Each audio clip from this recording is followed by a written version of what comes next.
Hi, this is John Clements. Welcome to the UMass Fruit Advisor. Today is August 30th, 2010. It's a hot day.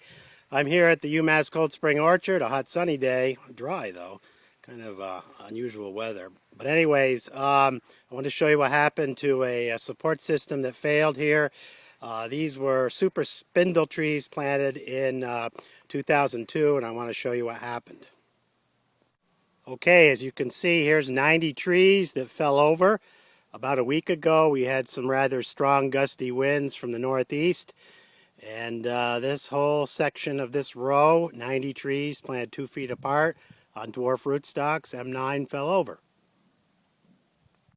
We had some Morin's Super-spindle variety here, that a real nice Jonagold that I'm sad to lose that fell over.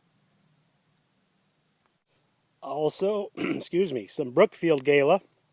A little sad to lose those because those are the only Brookfield Gala we have on the farm. These were on M9 rootstock.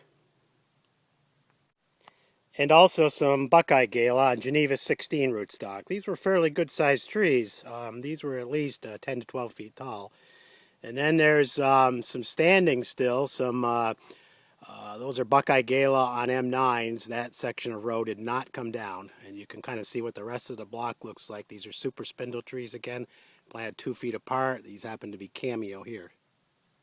Now a couple points here I'll have to admit. The wooden posts used to support this were 60 feet apart, which is too far apart. I did use some best angle stakes also, and I'll show you what happened to these posts and stakes.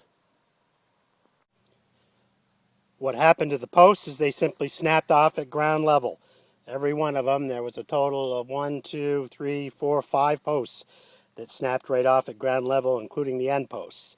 That's not good. These did have a heavy crop load on these trees, I'll have to admit. There was a lot of weight on these posts, but they were too far apart. Posts need to be 30, 35, 40 feet apart maximum. These were 60.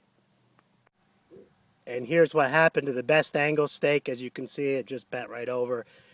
These are 1.5 inch best angle stakes, no match for the weight of the fruit on these trees when the wind starts blowing. Again, the wind was probably only 20 to 25 miles an hour, not a huge amount, but enough to take these over. Although I hesitate to draw any real conclusions from this, I also noticed there was a distinct difference between what happened to the M9 rootstocks with the Brookfield Gala and the Geneva 16 rootstocks with the Buckeye Gala. I'll show you what they look like, and you can draw your own conclusions. Okay, here's the typical M9 dwarf rootstock with the Brookfield Gala. As you can see, basically the roots just pulled out of the ground when the tree fell over. There's, again, 30 trees of each of these. There was 2 of the M9 rootstocks that broke off at the graft union. 2 out of 30 trees. Now let me show you the Geneva 16. So let's look and see what happened to the Buckeye Gala on Geneva 16. As you can see, they're all pretty well on the ground here, except for a couple trees that didn't quite completely fall over near the end. And then I'm going to show you what happened to the majority of 15 out of 30. The trees snapped right off at the graft union, as you can see here. So on these Buckeye Gala on Geneva 16, 15 out of 30 of the trees snapped off at the graft union, versus the M9, only 2 out of 30 snapped off at the graft union. Interesting.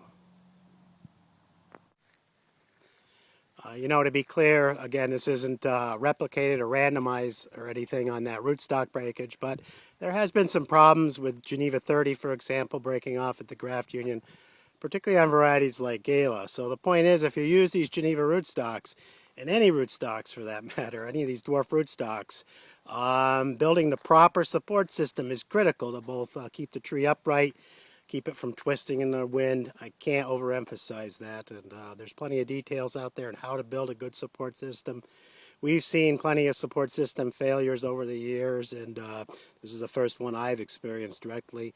I hope the rest of my apple harvest goes good, and same with everybody else.